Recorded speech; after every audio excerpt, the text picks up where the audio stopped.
Bike taxi ಬಂದಿದೆ, ಅದು ಅವ್ರಿಗೂ ಒಂದು ನಿಯಮ ಅನ್ನೋದು ಮಾಡಬೇಕು ಸರ್. ನಾವು ಒಂದು ಯೂನಿಫಾರ್ಮ್ ಹಾಕಲಿಲ್ಲ ಅಂದರೆ 500 ರೂಪಾಯಿ ಫೈನ್ ಹಾಕ್ತಾರೆ. ಅವ್ರಿಗೆ ಯಾವ ಥರದಲ್ಲೂ ಇಲ್ಲ, ಒಂದು ಯೂನಿಫಾರ್ಮ್ ಇಲ್ಲ, ಒಂದು ವೈಟ್ ಬೋರ್ಡು, ಹೆಂಗೆ ಬೇಕಾದರೂ ಅವ್ರು ಗಾಡಿ ಓಡಿಸ್ಬೋದು.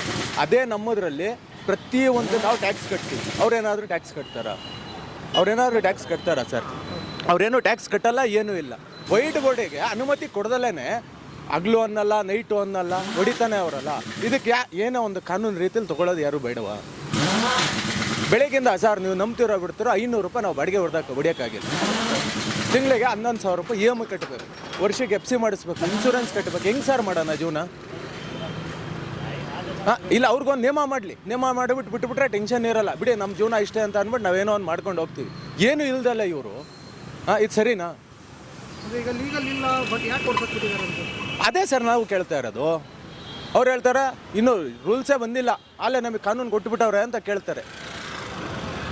ಇಲ್ಲ, ಡಿಪಾರ್ಟ್ಮೆಂಟ್ ಕಡೆಯಿಂದನೂ ಏನೋ ಒಂದು ಆಪ್ಷನ್ ತೊಗೊಳ್ತಾ ಇಲ್ಲ, ಏನೂ ಇಲ್ಲ. ನಾವೊಂದು ಯೂನಿಫಾರ್ಮ್ ಹಾಕಲಿಲ್ಲ ಅಂದರೆ 500 ರೂಪಾಯಿ ಫೈನ್ ಹಾಕ್ಬಿಡ್ತಾರಲ್ಲ.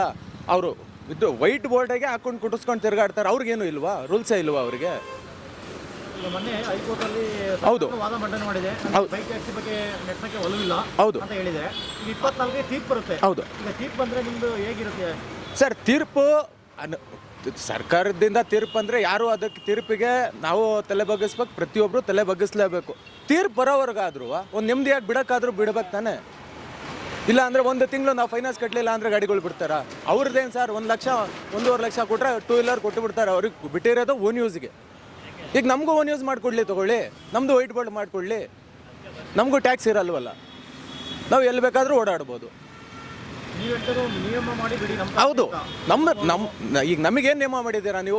ನಮಗೆ ಯೂನಿಫಾರ್ಮ್ ಇಲ್ಲ ಅಂದರೆ 500 ರೂಪಾಯಿ ಫೈನ್ ಹಾಕ್ತೀರಾ ತಾನೆ? ಅವ್ರಿಗೊಂದು ನಿಯಮ ಮಾಡಿ, ಅವ್ರಿಗೊಂದು ಯೂನಿಫಾರ್ಮ್ ಅನ್ನೋದು ಮಾಡಿ, ಅವ್ರಿಗೊಂದು ರೂಲ್ಸ್ ತೊಗೊಂಬನ್ನಿ. ರೂಲ್ಸ್ ತೊಗೊಂಬಂದು ಬಿಡಿ, ನೀವೇನು ಬೇಜಾರಿಲ್ಲ.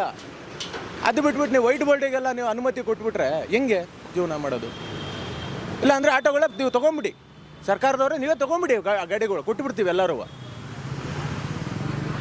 3 ಲಕ್ಷ 4 ಲಕ್ಷ ಹೌದು ಸರ್. ಬೆಳಗಿಂದ ನೀವು ನಂಬ್ತಿರೋ ಬಿಡ್ತಿರೋ ಸರ್? ಬೆಳಗ್ಗೆ 6 ಗಂಟೆಗೆ ಡ್ಯೂಟಿ ಸ್ಟಾರ್ಟ್ ಮಾಡಿರೋದು ಸರ್. 500 ರೂಪಾಯಿ ಬಾಡಿಗೆ ಹೊಡೆದಿಲ್ಲ ಸರ್. ಇನ್ನೂ 475 ರೂಪಾಯಿ ಬಾಡಿಗೆ ಹೊಡೆದಿದ್ದೀನಿ ಸರ್. ಅದರಲ್ಲಿ ಗ್ಯಾಸ್ ಏನು ಹಾಕ್ಸೋಣ, ಏನಂತ ನೀವು ಮೇಂಟೈನ್ ಮಾಡೋಣ ಸರ್? ನೋಡಿ ಸರ್, ಎಷ್ಟು ಗಾಡಿಗಳು ನಿಂತವೆ ನೋಡಿ ಸರ್ ಇಲ್ಲೇ. ಈಗ ನೀವು ನಿಮ್ಮ ಸಂಘಟನೆಗಳ ಕಡೆಯಿಂದ ಏನಾದರೂ ರಾಮಲಿಂಗ ದೇವರಿಗೆ ಏನಾದರೂ ಇದು ಮಾಡಿದ್ದೀರಾ ಸರ್? ಸಂಘಟನೆ ಕಡೆಯಿಂದ ಹೌದು ಸರ್. ರಾಮಲಿಂಗ ದೇವರಿಗೆ ಏನಾದರೂ ಮೀಟ್ ಮಾಡೋಕ್ಕೆ ಪ್ರಯತ್ನ ಮಾಡಿದ್ದೀರಾ? ಹೌದು ಸರ್, ಮೀಟ್ ಮಾಡೋಕ್ಕೆ ಪ್ರಯತ್ನ ಪಟ್ಟಿದ್ದೀವಿ. ಮತ್ತೆ ಈಗ ನಾಳೆ ನಾಡ್ದು ಕರೆದಿದ್ದಾರೆ, ಮತ್ತೆ ಹೋಗ್ಬಿಟ್ಟು ಮತ್ತೆ ಮಾತಾಡಿಸ್ಕೊಂಬರೋಣ ಅಂತ ಅಂದ್ಬಿಟ್ಟು ಇದ್ದೀವಿ ಸರ್. ಮೀಟ್ ಮಾಡಿದಾಗ ಏನು ಹೇಳಿದರು? ಏನೂ ಇಲ್ಲಪ್ಪ, ತೀರ್ಪರವರೆಗೂ ನಾವೇನು ಈಗ ಅವ್ರಿಗೂ ಬೈಕ್ ಟ್ಯಾಕ್ಸಿಯವ್ರಿಗೂ ನಾವೇನು ಮಾತಾಡೋಕ್ಕಾಗಲ್ಲ, ಮಾತಾಡೋದು ಬೇಡ. ತೀರ್ಪು ಅಂದಮೇಲೆ ಏನಿದೆ ಮಾತಾಡೋಣ ಅಂತ ಹೇಳಿದ್ದಾರೆ ಸರ್. ಈಗ ಕೆಲವೊಬ್ರು ಅವ್ರಿಗೆ ಸಪೋರ್ಟ್ ಮಾಡ್ತಾ ಇದ್ದಾರೆ, ದೊಡ್ಡವರು ಸರ್. ದೊಡ್ಡವ್ರು ಅಂದರೆ ಈಗ ದೊಡ್ಡವ್ರಿಗೆ ನಾನು ಹೇಳ್ತಾ ಇರೋದು ಸರ್, ಈಗ ಅವ್ರಿಗೆ ಬೇಕು ತಾನೇ, ಅವ್ರಿಗೇನು ಬೈಕ್ ಟ್ಯಾಕ್ಸಿ ಬೇಕಲ್ವಾ? ನಮಗೂ ಅವ್ರಿಗೊಂದು ನಿಯಮ ಮಾಡಿ, ಒಂದು ಯೂನಿಫಾರ್ಮು. ಅವ್ರು ಹೆಂಗೆ ಬೇಕಾದ್ರೆ ಸರ್, ಮಹಾರಾಷ್ಟ್ರ ಪಾಸಿಂಗ್ ಗಾಡಿ ಎಲ್ಲೆಲ್ಲಿಂದನೋ ಪಾಸಿಂಗ್ ಗಾಡಿಗಳು ತೊಗೊಂಬಂದು ಓಡಿಸ್ತಾರಲ್ಲ. ಈಗ ನಾವು ತುಮಕೂರು ಪಾಸಿಂಗ್ ಇಲ್ಲಿ ತೊಗೊಂಬಂದು ಓಡಿಸೋಕ್ಕಾಗುತ್ತಾ? ಈ ಗಾಡಿ ತೊಗೊಂಡೋಗಿ ತುಮಕೂರಲ್ಲಿ ಓಡಿಸೋಕ್ಕಾಗುತ್ತಾ? ಅವ್ರು ಎಲ್ಲಾದರೂ ಜೀವನ ಮಾಡಿಬಿಡ್ತಾರೆ. ಆ ರೀತಿ ನಮಗೂ ಒಂದು ಮಾಡಿಕೊಡಿ. ಅದು ಬಿಟ್ಬಿಟ್ಟು ಇವ್ರದ್ದೇ ನಿಯಮ, ಇವ್ರದ್ದೇ ರೂಲ್ಸ್ ಮಾಡ್ಕೊಂಡು ಇವರೇ ಹೋಗ್ಬಿಟ್ರೆ ನಾವೇನು ಮಾಡೋಣ ಸರ್? ಈಗ ಬಂದಾಗಿಂದ ಬಾಡಿಗೆನೇ ಇಲ್ಲ ಸರ್. 800-1000 ರೂಪಾಯಿ ದುಡ್ಡು ಮಾಡೋಕ್ಕಾಗ್ತಾ ಇಲ್ಲ ಸರ್ ನಮ್ಮ ಕೈಲಿ. ಅದಕ್ಕಿಂತ ಮುಂಚೆ ಎಷ್ಟು ಮಾಡ್ತಾ ಇದ್ದಾರೆ ಸರ್? 1,000-1,500 ರೂಪಾಯಿ ಮಾಡ್ಕೊಂಬರ್ತಿದ್ದೋ ಸರ್. ಏನೋ ಒಂದು EMI ಒಂದು 300 ರೂಪಾಯಿ ಹೋದ್ರು, ಗ್ಯಾಸ್ಗೆ ಒಂದು 200 ರೂಪಾಯಿ ಹೋದ್ರು, ಏನೋ ಒಂದು ಜೀವನ ನಡೆಸ್ಕೊಂಡು ಹೋಗ್ತಾ ಇದ್ದು. ಈಗ ಅದನ್ನು ಮಾಡೋಕ್ಕಾಗ್ತಾ ಇಲ್ವಲ್ಲ ಸರ್? ಈಗ ಅಗ್ರಿಗೇಟ್ ಕಂಪ್ನಿಗಳು ಬರೋಕ್ಕೆ ಬಂದು ಚೆನ್ನಾಗಿತ್ತಾ, ಬಂದಮೇಲೆ ಚೆನ್ನಾಗಿದೆಯಾ ಸರ್? ಈಗ ಹೇಳಬೇಕು ಅಂದರೆ ಈ ರಾಪಿಟೋ, ಈ ಓಲಾ, ಊಬರ್ ಐತಲ್ಲ, ಫಸ್ಟ್ ಬಂದ್ ಮಾಡಿಬಿಟ್ರೆ ಒಳ್ಳೇದು. ಪಬ್ಲಿಕ್ ರೋಡಿಗೆ ಇಳಿತಾರೆ ಸರ್, ಅವಾಗ ಎಲ್ಲಾದರೂ ಹೋಗಲಿ ಬಾಡಿಗೆಗಳಾಗ್ತವೆ. ಈ ಆನ್ಲೈನೇ ಬಂದ್ ಮಾಡಬೇಕು ಫಸ್ಟು. ಆನ್ಲೈನ್ ಕಡೆಯಿಂದಾನೇ ಕುಲ್ಗೇಟ್ ಹೋಗ್ತಾ ಇರೋದಿಲ್ಲ, ಸಮಸ್ಯೆ ಆಗಿರೋದು. ಈಗ ಇನ್ನೊಂದು, ಈಗ ನಿಮ್ಗೆ ಆಟೋದಲ್ಲೂ ಕಮಿಷನ್ ಬರುತ್ತೆ ಅವರಿಗೆ. ಹೌದು ಸರ್, ಪ್ರತಿ ಅವರು ಆಟೋ ಮೇಲೆ ಸರ್ ಕನಿಷ್ಠ ಅಂದರೂ ಅವನಿಗೆ, ರಾಪಿಟೋ ಅವನಿಗಾಗಲಿ, ಓಲಾ ಊಬರ್ ಅವನಿಗೆ, ಪ್ರತಿಯೊಬ್ಬಂಗಾಗಲಿ ಅವನಿಗೆ ನಮ್ಮ ಕಡೆಯಿಂದ ಬೆನಿಫಿಟ್ ಇದೆ, ಅವ್ರ ಕಡೆಯಿಂದ ನಮಗೆ ಬೆನಿಫಿಟ್ ಇಲ್ಲ ಸರ್. ಏನೋ ನಾವು ಇವಾಗ ಡ್ಯೂಟಿ ಆನ್ ಮಾಡ್ತಿದ್ವಿ, ಒಂದು ಡ್ಯೂಟಿಯಿಂದ ರಾಪಿಡೋ ಡೈಲಿ 20 ರೂಪಾಯಿ ತೊಗೊಳ್ತಾನೆ. ಓಲಾ ಊಬರ್ ಅವರೆಲ್ಲ ಒಂದು ಟ್ರಿಪ್ಪಿಗೆ ಇಷ್ಟ ಅಂತ ತೊಗೊಳ್ತಾರೆ. ಹೌದು ಸರ್. ಈಗ ನೋಡಿ, ಈಗ 80 ರೂಪಾಯಿ ಪೇ ಮಾಡಿದ್ದೀನಿ ಸರ್. 80 ರೂಪಾಯಿ ಪೇ ಮಾಡೋವರೆಗೂ ಡ್ಯೂಟಿನೇ ಆನ್ ಮಾಡೋಕೆ ಕೊಟ್ಟಿರಲಿಲ್ಲ ಅವನು. 80 ರೂಪಾಯಿ ಪೇ ಮಾಡಾದ್ಮೇಲೆ ಡ್ಯೂಟಿ ಆನ್ ಮಾಡಿರೋದು. ಡ್ಯೂಟಿ ಆನ್ ಮಾಡಿನೋ ಹೆಚ್ಚು ಕಡಿಮೆ ಅಂದರು 1 ಅವರ್ ಮೇಲಾಗೈತೆ, ಒಂದು ಡ್ಯೂಟಿ ಹೊಡೆದಿಲ್ಲ ಸರ್. ನೋಡಿ ಸರ್, ಇಲ್ಲಿ ಆನಲ್ಲ ಇದೆ. ಎಲ್ಲವೂ ಆನಲ್ಲ ಇದೆ ಸರ್ ಡ್ಯೂಟಿಗಳು. ನೋಡಿ ಸರ್, ಇಲ್ಲಿ ಎಲ್ಲ ಬೈಕ್ ಟ್ಯಾಕ್ಸಿ ರೇಟ್ ಕಮ್ಮಿ ಅಂತ ಎಲ್ಲ ಅಲ್ಲಿ ಹೋಗ್ಬಿಡ್ತಾರಾ ಸರ್? ರೈಟು ಅದು ಏನಾದರೂ ಇರಲಿ ಸರ್, ರೈಟ್ ಬಗ್ಗೆ ನಾನು ಮಾತಾಡೋಕೆ ಹೋಗ್ತಾ ಇಲ್ಲ. ಅವ್ರಿಗೂ ಒಂದು ನಿಯಮ ತೊಗೊಂಬರ್ಲಿ, ಒಂದು ಯೂನಿಫಾರ್ಮ್ ಇರಲಿ. ಈಗ ನಾವು ಯೂನಿಫಾರ್ಮ್ ಹಾಕಲಿಲ್ಲ ಅಂದರೆ ಒಂದು ಫೋಟೋ ಹೊಡಿತಾರೆ. ಈಗ ಇನ್ನು ಸಿಗ್ನಲಲ್ಲಿ ನಿಂತಿರಲ್ಲ, ಟಕ್ಕನಾಗ ಒಂದು ಫೋಟೋ ಹೊಡೆದ್ಬಿಟ್ಟು ಹಾಕ್ಬಿಡ್ತಾರೆ. ಅದೆಲ್ಲಾದರೂ ಹಿಡಿದಾಗ ಏನಪ್ಪ ಯೂನಿಫಾರ್ಮ್ ಹಾಕಿಲ್ಲ, ಇನ್ಶೂರೆನ್ಸ್ ಕೊಡಪ್ಪ, ಎಮೋಷನ್ ಕೊಡಪ್ಪ, ಅದು ಕೊಡಪ್ಪ, ಇದು ಕೊಡಪ್ಪ ಅಂತ. ಅದು ಬಿಡಿ, ಅದು ಸಹಜವಾಗಿ ನಾವು ಡಾಕ್ಯುಮೆಂಟ್ಸ್ ಪರ್ಫೆಕ್ಟ್ ಇಟ್ಕೊಂಡಿರ್ತೀವಿ, ಅದ್ರ ಬಗ್ಗೆ ಅವರು ಏನೂ ಮಾತಾಡಿರಲ್ಲ. ಈಗ ಅವ್ರಿಗೂ ಒಂದು ನಿಯಮ ಅನ್ನೋದು ತೊಗೊಂಬರ್ಬೇಕಲ್ವಾ? ತೊಗೊಂಬರ್ದಲ್ಲ ಏನು ಬೇಕಾದರೂ ಅವ್ರ ರಾಜ್ಯ ಬರೋಕ್ಕೆ ಅವ್ರಿಗೆ ಬಿಟ್ಟುಬಿಡ್ತೀರಾ? ಏನೋ ನಿಮ್ಮ ಕಡೆಯಿಂದ ಏನಾದರೂ ನಮಗೆ ಹೆಲ್ಪ್ ಮಾಡಿಕೊಡಿ. ನೋಡಿ, ಇವರು ಸರ್ಕಾರಕ್ಕೂ ಬರ್ತಾ ಇಲ್ಲ, ಅವ್ರಿಗೂ ಬರ್ತಾ ಇಲ್ಲ. ಹೌದು ಸರ್, ಹೌದು ನಮ್ಮ ಸರ್ಕಾರ ಅದ್ರ ಬಗ್ಗೆ ಆ್ಯಕ್ಷನ್ ತಗೊಳ್ಳಲ್ಲ ನೋಡಿ.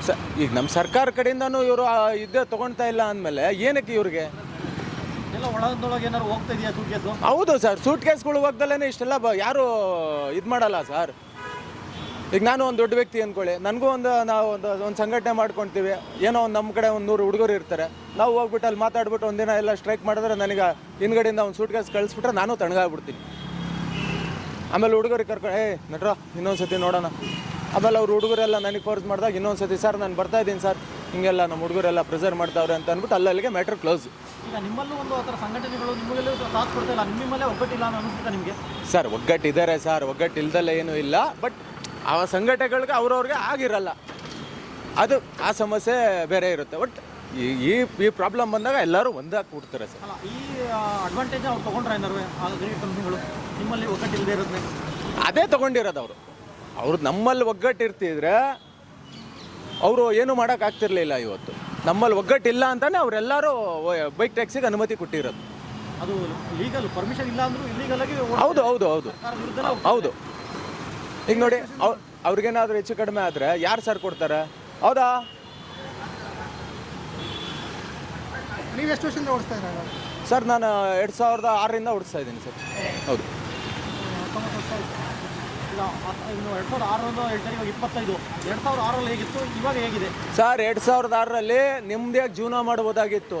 ಏನು ಹೇಳಿ, 500 ರೂಪಾಯಿ ಅವತ್ತಿನ ಪರಿಸ್ಥಿತಿಲಿ 500 ರೂಪಾಯಿ ದುಡಿದ್ರು ಜೀವನ ಇವತ್ತು 1000 ರೂಪಾಯಿ ಒಂದು ಮನುಷ್ಯ ದುಡಿದ್ರು ಜೀವನ ಮಾಡೋದು ಕಷ್ಟ ಇದೆ ಸರ್. ಇವತ್ತು ಅಷ್ಟು ಪ್ರಾಬ್ಲಮ್ಗಳು ಇದ್ದಾವೆ.